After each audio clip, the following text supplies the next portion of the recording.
नमस्कार दोस्तों, मैं घनश्याम कौशिक मैथ भाई घनश्याम कौशिक यूट्यूब चैनल पर आपका स्वागत करता हूं। मैं दोस्तों आज आपके लिए एक बेहतरीन टॉपिक घन एवं पासा क्यूब एंड डाइस के बारे में लेकर के आया हूं। इसके बारे में कुछ चर्चाएं मैंने पिछले वाले वीडियो में की है, कुछ चर्चाएं मैं दोस्तों आज इस वीडियो में करने जा रहा हूं। आप दोस्तों तल्लीनता के साथ में अपना जो भी लक्ष्य है, टारगेट है, उद्देश्य है, उसको डिसाइड कीजिएगा और उसके अकॉर्डिंग मेहनत कीजिएगा, क्योंकि कहते हैं कि जीवन के संग्राम में आशा और निराशा है। जीवन के संग्राम में आशा और निराशा है, मिलना और बिछुड़ना, यही तो जीवन की परिभाषा है। लक्ष्य नहीं होता जीवन में, ऐसे ही रह जाते हैं, हजारों लाखों पत्ते नदियों में बह जाते हैं। सोच लो दोस्तों, आपको उन लाखों पत्तों की तरह बनना है, या कुछ करके दिखाना है, या पेड़ बनना है ताकि दूसरों को छांव दे सको। दोस्तों अपने लक्ष्य की ओर तल्लीनता से मेहनत कीजिएगा, आपको सफलता एक दिन अवश्य मिलेगी। देखिएगा दोस्तों, टाइप नंबर 4 के अंदर मैं चर्चा करूंगा कि जब 3 या 3 से अधिक पासे दे रखे हो। पहले वाले वीडियो के अंदर चर्चा की थी कि साहब जब 2 पासे दे रखे हैं तो एक फलक उभयनिष्ठ हो सकती है, 2 फलक उभयनिष्ठ हो सकती है, कोई भी फलक उभयनिष्ठ नहीं है, तो विपरीत फलक कैसे और किस प्रकार से ज्ञात कर सकते हैं। आज ज्ञात करेंगे कि साहब 3 या 3 से अधिक पासे दे रखे हैं, 3 भी हो सकते हैं, 4 भी हो सकते हैं, तो उनके अंदर जो अपोजिट साइड निकालनी होती है, कैसे और किस प्रकार से निकालेंगे सुनिएगा दोस्तों। ये अपने पास में 3 पासे है, यहाँ पे पहला क्वेश्चन है अपना, तो इनमें क्या करना है, किन्हीं भी 2 पासों को उठा लीजिए। 2 पासों को उठाया, जैसे कि साहब पहला और दूसरा देख रहे हैं आप, पहले और दूसरे के अंदर सेम कौन है, क्या यहाँ पे कोई फलक उभयनिष्ठ है? तो बताओ यहाँ पे कौन सी फलक उभयनिष्ठ है? त्रिभुज है, दोनों फलकों के अंदर है, तो त्रिभुज को दोस्तों उभयनिष्ठ मान लिया जाएगा। त्रिभुज के बाद में यहां पे एक बिंदी दे रखी है वर्त के रूप के अंदर, जिसको कि पूरी तरह से भरा हुआ है, फिर एक खाली बिंदु दे रखा है। आगे की चर्चा करें, यहां पे त्रिभुज है, त्रिभुज के बाद में दोस्तों क्रॉस है, क्रॉस के बाद में एक वर्ग का निशान दे रखा है, जो पूरी तरह से फील्ड जो इसका है वो भरा हुआ है। अब पूछा जाए कि साहब इस बिंदु का अपोजिट तो ये वर्ग होगा, इस बिंदु का अपोजिट ये क्रॉस होगा, ये त्रिभुज बच गया दोस्तों। त्रिभुज का अपोजिट वह होगा जो दोस्तों टेबल के अंदर तो दर्शाया गया नहीं है, लेकिन इन आकृतियों के अंदर दर्शाया गया है। तो बताओ कौन सा बच रहा है? एरो बच रहा है। तो एरो बच रहा है, इसका मतलब है जो त्रिभुज का अपोजिट है दोस्तों क्या हो जाएगा? एरो हो जाएगा। आप कहो कि साहब पहले और दूसरे को क्यों उठाया, दूसरे और तीसरों के भी तो उठा सकते हैं। बिल्कुल दोस्तों, उठा करके चेक कीजिएगा। इन दोनों के अंदर बताओ यहाँ पे सेम कौन है, कौन सी फलक उभयनिष्ठ है? क्रॉस वाली फलक है वो उभयनिष्ठ है, तो क्रॉस वाली को कॉमन ले लिया। क्रॉस के बाद में देखा, बताओ यहाँ पे आगे क्या दे रखा है? ये वर्ग दे रखा है, वर्ग के बाद में त्रिभुज दे रखा है। इधर देखिए क्रॉस के बाद में ये बिंदु है, बिंदु के बाद में इस प्रकार एरो का निशान है। त्रिभुज का अपोजिट क्या आया दोस्तों? एरो आया है। त्रिभुज का अपोजिट क्या आया था? एरो आया था। इस वर्ग का अपोजिट ये बिंदु आई है, इस वर्ग का अपोजिट ये बिंदु थी, दोनों में सेम आ रहा है। क्रॉस का अपोजिट निकालना है दोस्तों, क्रॉस का अपोजिट वह होगा जो इनके अंदर तो है लेकिन टेबल के अंदर नहीं है। तो बताओ क्या ये बिंदु आई है जो भरी हुई है, ये इसके अंदर तो नहीं आई, तो इसका मतलब है कि इस क्रॉस का अपोजिट क्या होगा? ये बिंदु होगा। इसी प्रकार से दोस्तों आप पहले और तीसरे को भी चेक कर सकते हैं। पहले और तीसरे के अंदर ये बिंदु सेम है, दोनों के अंदर उभयनिष्ठ है, तो आगे इसी प्रकार आप क्लॉकवाइज या एंटी क्लॉकवाइज जैसे भी घुमाना चाहते हो उसी प्रकार से घुमा करके देख सकते हो। इसको समझने के लिए दोस्तों आप मेरा पिछले वाला वीडियो देखिएगा। अब पूछा है दोस्तों अपने को कि साहब इस बिंदु का अपोजिट क्या होगा, तो इस बिंदु का अपोजिट दोस्तों क्या होगा? क्रॉस होगा। क्रॉस किस ऑप्शन में है? जिस ऑप्शन में है दोस्तों उसी को क्या कर दीजिए आप? लॉक कर दीजिए।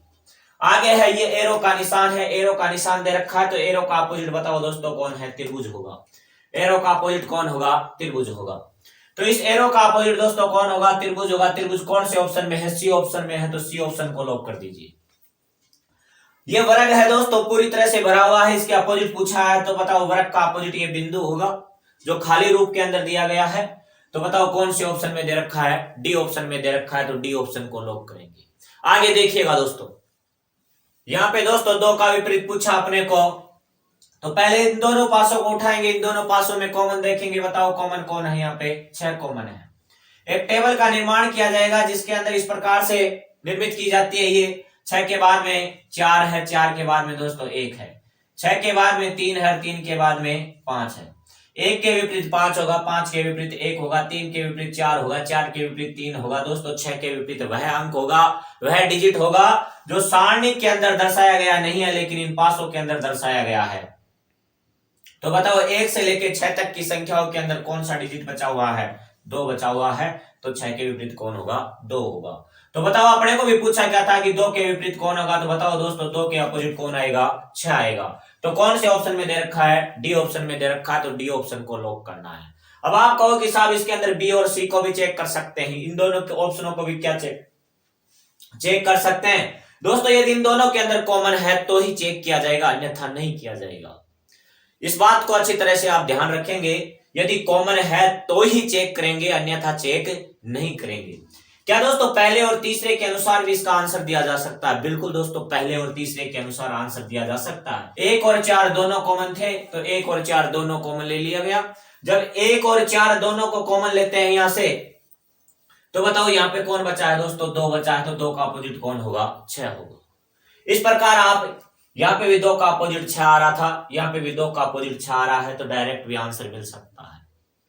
अगला क्वेश्चन दे रखा है दोस्तों कि इन 3 पासों के अंदर जो सामने आपके हैं उनके अंदर पूछा है कि साहब इनके तल में, तल मतलब पेंदे के अंदर कौन कौन से अंक होंगे?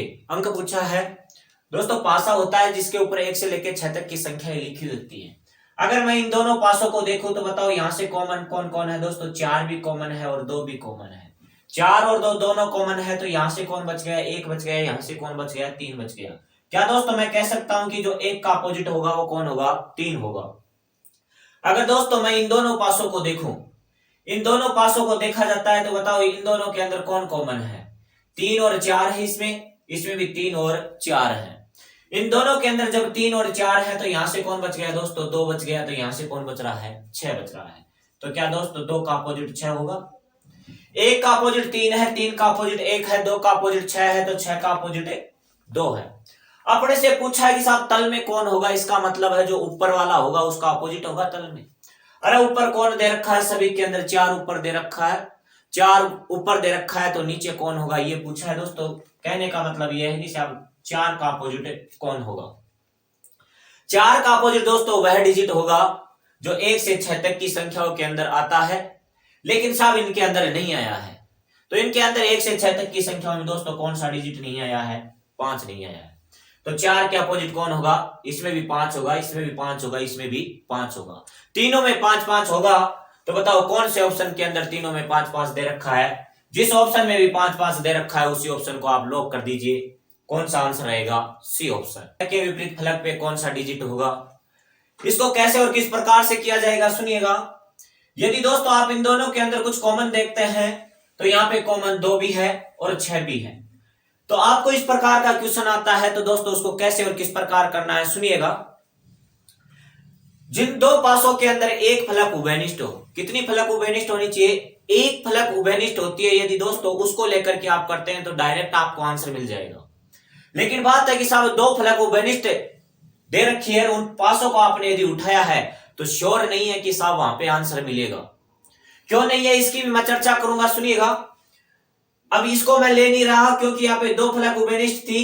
इसको और इसको यदि मैं देखता हूं इन दोनों पासों को, तो बताओ यहां से कौन उभयनिष्ठ है? यहाँ पे भी 6 है, यहाँ पे भी 6 है। इन दोनों के अंदर 6 है, 6 के अलावा बताओ कौन उभयनिष्ठ है? कोई भी उभयनिष्ठ नहीं है। तो यहाँ पे 6 को तो ले लिया कॉमन। 6 के बाद में देखते हैं यहाँ, तो बताओ 2 है, 2 के बाद में 3 है, यहाँ पे 6 के बाद में 5 है और 5 के बाद में 4 है। 6 के अपोजिट दोस्तों वह अंक होगा, वह डिजिट होगा जो इसके अंदर तो है लेकिन यहाँ पे नहीं है। 1 से 6 तक की संख्याओं में कौन सा बचा हुआ है? 1 बचा हुआ है। 6 के विपरीत कौन होगा? 1 होगा। तो यहाँ आंसर तो क्या आ जाएगा? 1 आ जाएगा। कोई कहे कि ना साहब पहले और तीसरे को क्यों उठाया आप? पहले और चौथे को भी तो उठा सकते हो। बिल्कुल दोस्तों उठा सकते हैं। क्या इन दोनों के अंदर कुछ कॉमन है? यहाँ पे भी 2 है, यहाँ पे भी 2 है। इन दोनों के अंदर 2 को कॉमन ले लिया। 2 के बाद 3 और 3 के बाद में 6 है, 2 के बाद में 4 और 4 के बाद में 1 है। 1 का विपरीत 6 आया दोस्तों, 1 का विपरीत 6 आया है। यहाँ पे 3 का विपरीत 4 है, 3 का विपरीत 4 है, 2 का विपरीत निकालना है, 2 का विपरीत वह होगा जो 1 से लेकर 6 तक की संख्याओं में है। तो कौन सा है दोस्तों? 5 है। यहाँ पे भी 2 का विपरीत 5 था, यहाँ पे भी 2 का विपरीत 5 आ रहा है। इस प्रकार आपको करना है। जब एक फलक उभयनिष्ठ है तो दोस्तों उसको डायरेक्ट लेके करेंगे तो आपको आंसर मिल जाएगा। कोई कहे कि साहब तीसरे और चौथे से क्या नहीं हो सकता, तो तीसरे और चौथे से भी हो सकता है दोस्तों। इन दोनों के अंदर कुछ कॉमन है क्या? यहाँ पे 4 कॉमन है तो 4 को कॉमन ले लिया जाएगा। 4 के बाद में देखते हैं, बताओ 4 के बाद में 6 और 6 के बाद में 5 है, इधर 4 के बाद में 1 है और 1 के बाद में 2 है। 2 के विपरीत 5 है दोस्तों, 2 के विपरीत 5 है, 2 के विपरीत 5 है, 1 के विपरीत 6 है, 1 के विपरीत 6 है और 1 के विपरीत 6 है। 4 के अपोजिट निकालना है। 4 के अपोजिट दोस्तों वह डिजिट होगा जो 1 से लेकर 6 तक की संख्याओं में टेबल में दर्शाया गया नहीं है। तो कौन सा नहीं आया इसके अंदर? 3 नहीं आया था। तो अपना जो आंसर है 6 के अपोजिट पूछा है, तो बताओ 6 के अपोजिट कौन सा होगा दोस्तों? ए ऑप्शन होगा, ए का आंसर होगा। अगला क्वेश्चन दोस्तों इस बिंदुओं के अंदर दे रखा है, तो इसको कैसे सॉल्व करेंगे? बताओ यहाँ पे कुछ कॉमन है, इन दोनों पासों के अंदर 6 बिंदु कॉमन है, तो दोस्तों 6 के विपरीत 6 को ले लिया। आगे देखते हैं, 6 के बाद में 2 दे रखा है, 2 के बाद में दोस्तों 4 बिंदु दे रखा है, इधर 6 के बाद में 5 बिंदु दे रखा है और उधर 5 के बाद में 1 बिंदु दे रखा है। 1 के विपरीत 4 होगा, 4 के विपरीत 1 होगा, 2 के विपरीत 5 होगा, 5 के विपरीत 2 होगा। यहाँ पे दोस्तों 6 है, 6 के विपरीत 6 नहीं हो सकता। 6 के विपरीत वह अंक होगा जो 1 से लेकर 6 तक की संख्याओं में नहीं है। या फिर कह दो कि साहब इनके अंदर तो दे रखा है, तो 3 बिंदु दे रखी है यहाँ पे, लेकिन यहाँ पे 3 नहीं आया था अपने पास में। किसका विपरीत पूछा है दोस्तों? 2 बिंदुओं के अपोजिट पूछा है, तो बताओ 2 बिंदुओं के अपोजिट कौन सा होगा? 5 होगा। किसी भी ऑप्शन को उठा करके आप चेक कर सकते हैं, दूसरे और तीसरे पासे को उठा के देख सकते हैं, तीसरे और चौथे को उठा करके देख सकते हैं, लेकिन शर्त यह है उठाना उन्हीं को है दोस्तों जिसके अंदर एक फलक उभयनिष्ठ हो। एक फलक उभयनिष्ठ है तो आपको डायरेक्ट आंसर मिल जाता है, और यदि 2 फलक उभयनिष्ठ है तो कोई जरूरी नहीं है कि आपको डायरेक्ट पहली बार में ही आंसर मिल जाए। नेक्स्ट देखिएगा, यहां पे दोस्तों यदि पहले और दूसरे पासे को आप उठाते हैं, पहले और दूसरे पासे के अंदर बताओ क्या क्या इक्वल दे रखा है। यहाँ पे ये आयत का चिन्ह है वो भी सेम है, ये बिंदु है इसमें भी ये बिंदु दे रखा है। जब दोनों के अंदर ये सेम है तो दोस्तों इस पासे को नहीं उठाना। क्यों नहीं उठाना? क्योंकि यहां से आंसर तो मिलेगा आपको, लेकिन सिर्फ और सिर्फ एक चीज का आंसर मिल पाएगा कि बराबर के जो अपोजिट है, इक्वल के जो अपोजिट है, इस प्रकार की ये बिंदु आएगी। तो यहाँ पे बराबर के अपोजिट तो अपने को आंसर मिल जाएगा कि यहाँ पे ये आंसर है, लेकिन प्रत्येक क्वेश्चन का आंसर नहीं मिल सकता। तो इसके लिए अपने को वही ऑप्शन उठाने हैं या वही पासे उठाने हैं जिनके अंदर एक फलक उभयनिष्ठ हो। यदि दोस्तों मैं इन दोनों पासों के अंदर देखूं तो यहाँ पे आयत है वो सेम दे रखा है, दोनों के अंदर आयत दोनों में सेम है। आयत के बाद में ये बिंदु दे रखा है, इसके बाद में इस प्रकार की ये बिंदु दे रखा है। इधर देखेंगे आयत के बाद में दोस्तों ट्रायंगल दिया हुआ है, त्रिभुज दे रखा है, त्रिभुज के बाद में इक्वल टू दे रखा है। अपने को अब किसी का भी आंसर पूछता है तो दोस्तों आंसर बता सकते हैं। कैसे बता सकते हैं? यहाँ पे दोस्तों ये आयत है, आयत के अपोजिट निकालना है, तो आयत के अपोजिट यहाँ पे अपने को दोस्तों 5 ही चित्र है, लेकिन यहाँ पे जो ऑप्शन दे रखे हैं उनके अंदर एक छठा नंबर का जो है चिन्ह है वो भी दिखाया गया है। छठा नंबर का क्यों आता है यहाँ पे? क्योंकि जो भी पासा होता है उसके अंदर 6 फलक होती हैं। तो बताओ ये वाली बिंदु क्या इसके अंदर आई है? नहीं आई है। तो बताओ ये जो आयत होगा उसका अपोजिट क्या होगा? इस प्रकार की जो बिंदु होगी वो अपोजिट होगा। किसी का भी आंसर पूछे दोस्तों आप इसको बता सकते हैं, ये आपका डिटेल मेथड है। चौथे पासे के तल में कौन सा सिंबल होगा? चौथा पासा दोस्तों ये है, इसके तल में पूछा है, इसका मतलब ऊपर ही ऊपर कौन दे रखा है? आयत दे रखा है। आयत के अपोजिट निकालना है, बताओ आयत के अपोजिट कौन सा होगा? इस प्रकार की ये बिंदु होगी, और इस प्रकार की बिंदु कौन से ऑप्शन में है? ए ऑप्शन में है, तो दोस्तों ए ऑप्शन को आप लॉक कर दीजिए। इक्वल के बराबर में जो इक्वल है उसके विपरीत पूछा है, तो दोस्तों इक्वल के विपरीत बताओ कौन सी आएगी? इस प्रकार की ये बिंदु आएगी, तो ये आंसर हो जाएगा। ट्रायंगल के अपोजिट पूछा है, तो ट्रायंगल के अपोजिट इस प्रकार की बिंदु है, तो इस प्रकार की बिंदु बताओ कौन सी ऑप्शन में? सी ऑप्शन में है, तो दोस्तों सी ऑप्शन को आप लॉक कर दीजिए। दोस्तों इसके अंदर अपने को हरे रंग के विपरीत पूछा है, तो हरे रंग के विपरीत कैसे निकालेंगे यदि इन दोनों पासों को देखा जाए?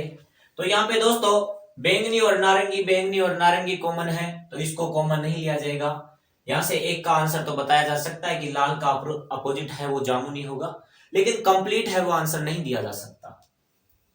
अगर पहले और तीसरे को देखा जाता है तो दोस्तों इनके अंदर कोई भी कॉमन नहीं है। जब कोई भी कॉमन नहीं है तो यहां से अपन इसका आंसर नहीं दे सकते। पहले और चौथे को देखा तो बताओ कौन कॉमन है? जामुनी कॉमन है। जामुनी का अपोजिट, जैसे कि जामुनी को रखा थोड़ी देर के लिए, ये जामुनी, यहां पे भी दोस्तों जामुनी को अपोजिट रख दिया। इसके बाद में जामुनी के बाद में बैंगनी आ गया, बैंगनी के बाद में नारंगी। उधर देखिएगा जामुनी के बाद में नीला है, नीले के बाद में हरा है। ये नीला और नीला के बाद में हरा भी रखा है। किसी का भी दोस्तों अपने को आंसर पूछता है, यहां से आप आंसर दिया जा सकता है। हरा का अपोजिट क्या होगा? नारंगी होगा। का अपोजिट है बैंगनी होगा। दोस्तों जामुनी बचा है, जामुनी का अपोजिट वह होगा जो इनके अंदर तो दर्शाया गया है लेकिन इसके अंदर दर्शाया नहीं गया है। तो बताओ ऐसा कोई सा है जो यहाँ पे इनके अंदर तो है लेकिन इसके अंदर नहीं है, तो ऐसा कौन सा है दोस्तों? लाल है। तो जामुनी के अपोजिट कौन होगा? यदि जामुनी के अपोजिट पूछता तो दोस्तों आंसर क्या देते? लाल देते। इस प्रकार से आप प्रत्येक क्वेश्चन का जवाब दे सकते हैं। मानक पासे के बारे में बताऊंगा। पिछले वाले वीडियो को के अंदर भी मैंने मानक पासे के बारे में बताया था, तो एक बार मेरा पिछले वाला वीडियो अवश्य देखें आप। मानक पासा क्या होता है दोस्तों? जिसके विपरीत फलकों का योग 7 होता है, लेकिन दिखाई देने वाली किन्हीं दो फलकों का योग, दिखाई देने वाली किन्हीं दो फलकों का योग यदि 7 नहीं है तो दोस्तों वो 100% मानक पासा होगा। यहां से एग्जाम में क्वेश्चन कैसे और किस प्रकार से पूछे जाते हैं इनकी दोस्तों मैं चर्चा करूंगा। जैसे कि साहब क्वेश्चन पूछा गया, यदि पासे के विपरीत फलकों का योग 7 है। अरे विपरीत फलकों का योग 7 है, इसका मतलब है दिखाई देने वाली फलकों का योग 7 नहीं होगा। तो कौन सा पासा सही है ये पूछा गया आपने से। इसका मतलब है कि नहीं दिखाई देने वाली कोई दो फलके होंगी उनका योग 7 नहीं है। 7 कैसा नहीं होना चाहिए? 7 नहीं होना चाहिए फलकों का योग। तो वो कौन सा पासा होगा? मानक पासा होगा। यहां से दोस्तों देखते हैं तो 5 और 2 7 है। दिखाई देने वाली दो फलकों का योग यदि 7 है तो इसका मतलब साधारण पासा है, तो ये तो हो नहीं सकता दोस्तों। इसको चेक किया, 4 और 3 7 हो गए, ये भी साधारण पासा है। यदि योग 7 है तो साधारण पासा होगा, यदि दिखाई देने वाली फलकों का योग 7 नहीं है तो मानक पासा होगा।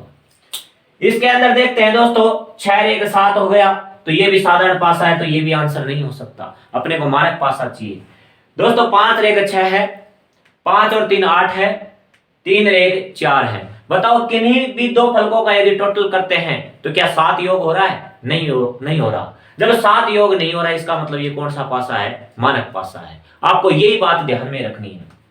इसको देखिएगा, इसके अंदर देखते हैं दोस्तों यहाँ पे कितना है? 5 है, यहाँ पे 3 बिंदु, 5 और 3 8 हो गया, 3 और 1 4 हो गया, 5 और 1 6 हो गया। क्या यहाँ पे दोस्तों टोटल 7 हुआ? अरे टोटल 7 नहीं होता, तो बताओ वो कौन सा पासा होता है? मानक पासा होता है। इसके बारे में यदि दोस्तों मैं चर्चा करूं तो यहाँ पे ये तो दे रखा है 3, ये 5 है, 5 और 3 8 हो गए, और ये 5 और 2 7 हो गया। तो यहाँ पे तो 5 और 2 7 हो गए, इसका मतलब ये साधारण पासा है। इधर 4 और 3 7, ये भी साधारण पासा है। 5 और 2 7, ये भी साधारण पासा है। तो अपना इसके अंदर आंसर कौन सा होगा? ए ऑप्शन होगा। इसके अंदर दोस्तों 2 के विपरीत अंक पूछा है। जब इस प्रकार से एक पासा दिया जाता है तो उसके अंदर विपरीत कैसे निकालते हैं? सबसे पहले ये पहचाना जाएगा कि ये मानक पासा है कि साधारण पासा है। अरे स्टैंडर्डाइज है कि नॉन स्टैंडर्डाइज है? यदि स्टैंडर्डाइज है तो किन्हीं दिखाई देने वाली कोई दो फलकों का योग 7 नहीं होगा, और यदि नॉन स्टैंडर्डाइज है तो दिखाई देने वाली किन्हीं दो फलकों का योग 7 होगा। देखिएगा 4 1 5 हो गया, 5 और 4 9 हो गया, 5 और 1 6 हो गया। क्या यहाँ पे दोस्तों दिखाई देने वाली फलकों का योग 7 है? नहीं दोस्तों। जब 7 नहीं है तो 100% है कि मानक पासा होगा। मानक पासा है तो विपरीत फलकों का योग 7 होगा। अरे विपरीत फलकों का योग 7 है तो बताओ 4 के अपोजिट कौन होगा? 3 होगा। भाई 7 में से 4 को घटाया 3 आ गया। यहाँ पे 1 का अपोजिट चाहिए तो 1 का अपोजिट कौन हो जाएगा? 6 हो जाएगा। 5 का अपोजिट चाहिए तो दोस्तों 5 का अपोजिट कौन हो जाएगा? 2 हो जाएगा। अरे जब 5 का अपोजिट 2 है तो 2 का अपोजिट कौन होगा? 5 होगा। तो बताओ आंसर कौन सा होगा? ए ऑप्शन होगा। इस क्वेश्चन को देखिएगा, ये क्वेश्चन कह रहा है कि पासे की स्थिति को देखकर, पासे की स्थिति को देखकर बताइए कि साहब 6 के विपरीत अंक कौन सा होगा। यहाँ पे दोस्तों किन्हीं दो फलकों का टोटल करते हैं जब टोटल 7 नहीं होता है, इसका मतलब ये मानक पासा है, और मानक पासा है तो विपरीत फलकों का योग 7 होगा। और जब दोस्तों विपरीत फलकों का योग 7 है तो एक का अपोजिट 6 होगा, 6 का अपोजिट 1 होगा, 3 का अपोजिट 4 होगा, 4 का अपोजिट 3 होगा, 2 का अपोजिट 5 होगा, और 5 का अपोजिट 2 होगा। 6 का अपोजिट पूछा है तो बताओ दोस्तों 6 का अपोजिट कौन सा होगा? 1 होगा। कौन से ऑप्शन में दे रखा है? अरे सी ऑप्शन में दे रखा है, तो कौन से ऑप्शन को लॉक करना है? सी ऑप्शन को लॉक करना है। आगे है दोस्तों टाइप नंबर 6, पासे का प्रसारित रूप। पहले तो दोस्तों क्या था कि क्लोज डाइस दे करके अपने को पूछता था आंसर, अब क्या है कि ओपन डाइस देगा, खुला हुआ पासा देगा, और खुला हुआ पासा दे करके अपने से आंसर पूछता है। कैसे और किस प्रकार से करना है सुनिएगा दोस्तों। इसके अंदर एक मूल बात यह होती है कि जो इधर वाली फलक होती है वो इसके विपरीत होती है, इधर वाली फलक है वो इधर वाली के विपरीत होगी। इनके अंदर अपोजिट निकालना है तो दोस्तों एक छोड़ करके एक अपोजिट निकाला जाता है। 2 का अपोजिट 4 होगा, 4 का अपोजिट 2 होगा, 1 का अपोजिट 6 होगा, और 6 का अपोजिट 1 होगा। 3 का अपोजिट दोस्तों कौन होगा? यहाँ पे 5 होगा। अब इनके अंदर क्या होता है कि जो पासा होता है उसके अंदर एक साथ 3 फलक दिखाई देती है। एक साथ कितनी फलक दिखाई देती हैं? 3 फलक दिखाई देती है। और जो एक साथ दिखाई देने वाली फलकें होती हैं उनमें से कोई भी फलक एक दूसरे के अपोजिट नहीं होती है। या फिर मैं कहूं इस प्रकार से कि साहब जो भी पड़ोसी सतह होती है वो एक दूसरे के अपोजिट नहीं होती है। अब पड़ोसी सतह जब एक दूसरे के अपोजिट नहीं है तो दोस्तों 6 का अपोजिट 1 तो हो नहीं सकता, 6 का अपोजिट 3 भी नहीं हो सकता। तो इसका मतलब है कि साहब अपोजिट साइड निकालनी है। अपोजिट साइड निकालेंगे कैसे और किस प्रकार निकालेंगे? यदि दोस्तों आपको किसी पासे के अंदर 3 दिखाई देता है तो 5 दिखाई नहीं देगा। क्यों दिखाई नहीं देगा? क्योंकि 5 तो अपोजिट है और अपोजिट साइड एक साथ दिखाई नहीं देती है। इसमें 3 तो दिख रहा है लेकिन 5 नहीं दिख रहा। इसका मतलब ये हो सकता है। आगे की ओर देखा कि साहब यहाँ पे 1 दिख रहा था, 1 दिखेगा तो 6 नहीं दिखेगा। इन दोनों में से केवल और केवल एक ही सतह दिखाई देती है। 1 दिखेगा तो 6 दिखाई नहीं देगा, जबकि यहाँ पे 1 और 6 दोनों दिखाई दे रहे हैं। इसका मतलब ये तो हो ही नहीं सकता। इसको चेक किया, 6 दिखाई देगा तो 1 दिखाई नहीं देगा। बिल्कुल साहब 1 दिखाई नहीं दे रहा। 2 दिखाई देगा तो 4 दिखाई नहीं देगा, जबकि यहाँ पे 2 और 4 दोनों दिख रहे हैं। इसका मतलब ये भी आंसर नहीं हो सकता। इसको यदि चेक किया जाए और देखा जाए कि साहब इससे के द्वारा कौन सा पासा बनाया जा सकता है, 1 दिखेगा तो दोस्तों 6 नहीं दिखेगा, 6 इसके अंदर है नहीं। और 3 दिखेगा तो 5 नहीं दिखेगा, जबकि 3 और 5 दोनों इसके अंदर है, तो ये भी आंसर नहीं हो सकता। अब एक ही ऑप्शन बचा है, यही अपना आंसर होगा। चेक करने की जरूरत नहीं है। लेकिन कोई कहे कि ना साहब चेक करके देखेंगे, तो चेक करके देख सकते हैं। अरे 1 दिखेगा तो कौन दिखाई नहीं देगा? 6 दिखाई नहीं देगा, जो कि इसके अंदर 6 नहीं है। 3 दिखेगा तो कौन दिखाई नहीं देगा? 5 दिखाई नहीं देगा, तो दोस्तों 5 भी नहीं है इसके अंदर। यहाँ 4 दिखाई दे रहा है तो 4 दिखेगा, तो 2 दिखाई नहीं देना चाहिए, तो 2 भी नहीं है इसके अंदर। तो बताओ कौन से ऑप्शन को लॉक करना? आपको डी ऑप्शन को लॉक करना है। इस क्वेश्चन के अंदर देखिएगा दोस्तों कि ये पासा है, इसका खुला पासा दिया गया है। इस पासे से किस पासे का निर्माण किया जाएगा? अपने को देखना है कि दोस्तों यहाँ पे बी दे रखा है, तो बताओ बी आएगा तो कौन नहीं आएगा? एफ नहीं आएगा, जबकि बी और एफ दोनों दे रखे हैं यहाँ पे। आगे चर्चा करते हैं बी की, तो बताओ यहाँ पे ई आएगा तो कौन नहीं आएगा? अरे ई आएगा तो सी नहीं आएगा, जबकि सी उसके अंदर है नहीं। एफ आएगा तो कौन नहीं आएगा? बी नहीं आएगा, तो एफ आएगा तो बी भी नहीं है उसके अंदर। दोस्तों डी आएगा, यहाँ डी दे रखा है, डी आएगा तो कौन नहीं आएगा? ए नहीं आएगा। दोस्तों डी तो दे रखा है, ए नहीं है, तो ये तो हो सकता है, ये तो हो सकता है। आगे भी चेक करके देख लीजिएगा। एफ आएगा तो दोस्तों कौन नहीं आएगा? बी नहीं आएगा, जबकि बी इसके अंदर है नहीं। ई आएगा तो कौन नहीं आएगा? सी नहीं आएगा। अरे ई आएगा तो कौन नहीं आएगा? सी नहीं आएगा, सी भी दोस्तों इसके अंदर है नहीं। डी की बात करते हैं तो बताओ डी भी यहाँ पे है, ए यहाँ पे है, डी का अपोजिट ए होगा, तो बताओ ये भी आंसर हो सकता है इसका। सी भी आंसर हो सकता है और बी भी आंसर हो सकता है। ई आएगा तो कौन नहीं आएगा दोस्तों? ई आएगा तो सी नहीं आएगा, और डी आएगा तो कौन नहीं आएगा? ए नहीं आएगा, जबकि डी भी है और ए भी है, दोनों दे रखा है, तो दोस्तों ये भी नहीं हो सकता। कौन कौन से हो सकते हैं? तो बी हो सकता है और एक सी हो सकता है। कौन से ऑप्शन में दे रखा है बी और सी? तीसरे ऑप्शन के अंदर दे रखा है बी एंड सी। तो बताओ आंसर कौन सा होगा? सी आंसर होगा अपना। इस जो खुला पासा है दोस्तों, इस पासे से एक बंद पासा बनाना है। कैसा पासा बनेगा इसके बारे में चर्चाएं करते हैं। ये खाली जो फेस है उसका भी खाली फेस होगा, मतलब इन दोनों में से एक खाली फेस तो अवश्य आएगी ही आएगी। तो क्या सभी पासों के अंदर यदि देखा जाए तो एक जो फेस है वो तो खाली दे रखी है। दूसरी फेस की बात करते हैं दोस्तों, ये दोस्त एक छोड़ करके देखेंगे, ये एक दूसरे के अपोजिट होंगी। ये बिंदु दे रखी है, इस बिंदु का अपोजिट ये खाली फेस है। तो खाली फेस आएगी तो बिंदु नहीं आएगी, बिंदु आएगी तो खाली फेस नहीं आएगी। आगे ये दोनों आकृतियां है वो सेम सी आकृति है, तो इन दोनों में से कोई सा भी एक आ सकता है।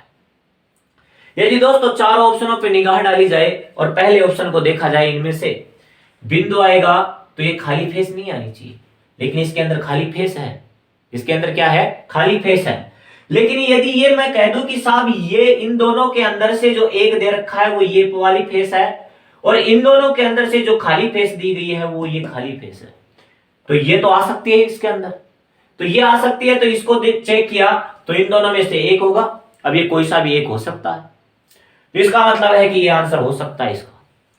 दूसरे को चेक किया, दो खाली फेस दे रखी है दोस्तों, इन दोनों में से एक खाली फेस होनी चाहिए थी, एक खाली फेस है। इन दोनों के अंदर से देखना है, ये बिंदु आएगी तो खाली फेस नहीं आएगी, खाली फेस आएगी तो बिंदु नहीं आएगी। इसके अंदर दोस्तों बिंदु नहीं है, इसका मतलब दो खाली फेस भी हो सकती है। इन दोनों में से एक होगा, तो इन दोनों में से एक दे रखा है, तो दोस्तों इसका आंसर ये भी हो सकता है। सी ऑप्शन को चेक किया, इसके अंदर एक खाली फेस है तो अवश्य आएगी आएगी, क्योंकि यहाँ पे कोई भी सिंबल दिया हुआ नहीं है। इसकी चेक किया तो इन दोनों में से एक होना चाहिए, वो भी है। यहाँ पे ये बिंदु है तो खाली फेस नहीं होनी चाहिए, बिंदु तो है, खाली फेस भी है। अब ऐसे मत नहीं कहना कि साहब ये गलत है। दोस्तों ये जो खाली फेस आई है वो तो इन दोनों में से आई है, इसका तो क्या आया है? सिर्फ और सिर्फ ये बिंदु वाली आई है। डी ऑप्शन को चेक किया, दो खाली फेस हो सकती है दोस्तों, बिल्कुल हो सकती है, लेकिन फिर बिंदु नहीं होनी चाहिए, बिंदु भी नहीं है इसके अंदर, और इन दोनों में से एक है, तो इन दोनों में से एक है, तो आप जो आपका आंसर रहेगा वो A B, B B, C B और डी बी सारे के सारे दोस्तों क्या होंगे? सही होंगे। कौन से ऑप्शन में दे रखा है? अरे डी ऑप्शन में दे रखा है, तो डी आंसर होगा अपना। नेक्स्ट है टाइप नंबर 7, पासों को काउंट करना। काउंट कैसे और किस प्रकार से किया जाएगा, इस प्रकार का दोस्तों आपको डायग्राम दर्शाया जाएगा, उसमें पासों को काउंट करना है। देखिएगा यहाँ पे दोस्तों 1 2 3 4 5 और 6, कितने पासे हो गए? 6 पासे हो गए। जो दोस्तों इसके ऊपर ये दो पासे दिखाई दे रहे हैं वो इन तीनों के ऊपर रखे हुए नहीं है, इनके पीछे भी पासे रखे हुए हैं, उनके ऊपर रखे गए हैं। तो इनके पीछे की ओर कितने पासे रखे गए हैं दोस्तों? इनके नीचे 2 पासे रखे गए हैं, तो 2 पासे तो दोस्तों यहां से आ गए। इसके बाद में और आगे चर्चा की जाए तीसरी बिल्डिंग की, ये बिल्डिंग रहेगी, एक बिल्डिंग के ऊपर दूसरी, दूसरी के ऊपर तीसरी, तीसरी के ऊपर चौथी, इस प्रकार से। ये पहली बिल्डिंग है, ये दूसरी बिल्डिंग है, ये तीसरी बिल्डिंग है। तीसरी बिल्डिंग की बात की जाए तो दोस्तों इस पासे के नीचे यहां भी एक पासा होगा, पीछे की ओर है, ये इन दोनों के ऊपर रखा हुआ नहीं है। एक पासा यहां पे रखा होगा इसके नीचे, और दूसरा पासा है वो पहली बिल्डिंग के ऊपर रखा हुआ होगा, जिसके ऊपर एक के ऊपर एक, फिर उसके ऊपर भी एक रखा गया है। एक यहाँ पे, एक यहाँ पे, तो टोटल और कितने आ जाएंगे? 2 आ जाएंगे। देखिएगा दोस्तों 6 और 2 कितने हो गए? 8 हो गए, 8 और 2 कितने हो गए? 10 हो गए। तो इसके अंदर जो टोटल पासे हैं वो कितने हैं दोस्तों? 10 हैं। अब बात है कि साहब इसका कोई जुगाड़ नहीं है क्या? जुगाड़ देखिएगा, जितनी बिल्डिंग का मकान होता है उसको ऐसे की ऐसे गिनती के अंदर लिख लिया जाएगा। गिनती लिखने के बाद में उल्टे क्रम में आप मल्टीपल कर दीजिएगा। मल्टीपल किया 3 2 और 1, 3 एकम 3, 2 दूनी 4, 3 एकम 3, 4 3 7, 7 और 3 कितना हो गया दोस्तों? 10 हो गया। अरे पहले भी आंसर कितना आ रहा था? 10 आ रहा था। अभी भी आंसर कितना आ रहा है? 10 आ रहा है। देखिएगा दोस्तों इसके अंदर कैसे निकालेंगे, जो जुगाड़ होता है वो याद रखिएगा।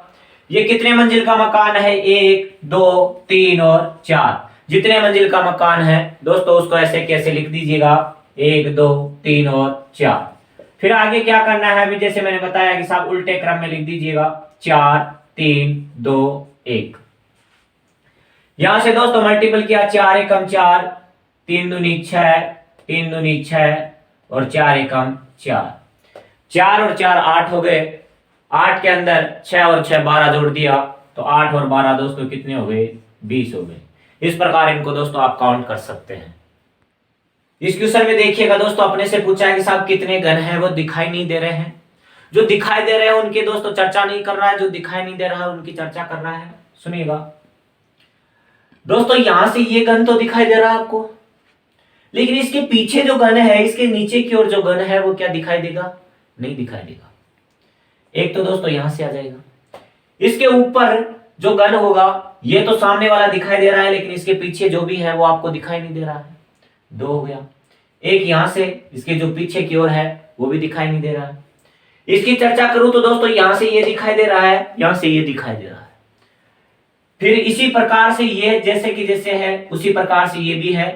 ये 4 5 और 6 घन दिखाई नहीं देंगे। यहाँ पे ये भी दिखाई नहीं देगा। ये सामने वाला तो दिखाई दे रहा है, लेकिन जो इसके नीचे की ओर बैठा है वो दिखाई नहीं दे रहा। ना तो नीचे की ओर यहाँ पे बैठा है वो दिखाई देगा, ना यहाँ पे बैठा है वो दिखाई देगा। तो 7 और 8 भी आपको दिखाई नहीं देंगे। इसके बाद में चर्चा की जाए तो दोस्तों यहाँ पे 9 और ये 10। इसके नीचे की ओर यहाँ पे जो बैठे हैं ये तो अपने को तीनों के तीनों दिखाई दे रहे हैं, लेकिन इसके नीचे जो बैठे हैं इस रो के अंदर और इस रो के अंदर वो आपको दिखाई नहीं दे रहे हैं। ये भी आपको दिखाई दे रहा है, ये भी दिखाई दे रहा है, इधर से ये दोनों भी दिखाई दे रहे हैं। तो बताओ कितने घन है वो दिखाई नहीं दे रहे हैं? 10 घन है वो दिखाई नहीं दे रहे हैं। तो यदि इसी क्वेश्चन के अंदर इस प्रकार से पूछा जाता कि साहब कितने घन है वो दिखाई दे रहे हैं, तो ये दोस्तों आपके लिए क्वेश्चन है मेरा कि इसके अंदर कितने घन दिखाई दे रहे हैं। ये आप सब कमेंट बॉक्स के अंदर कमेंट दे करके आंसर देंगे मेरे को। और दोस्तों यदि मेरा वीडियो पसंद आए तो लाइक कीजिएगा, शेयर कीजिएगा और सब्सक्राइब कीजिएगा। थैंक यू दोस्तों।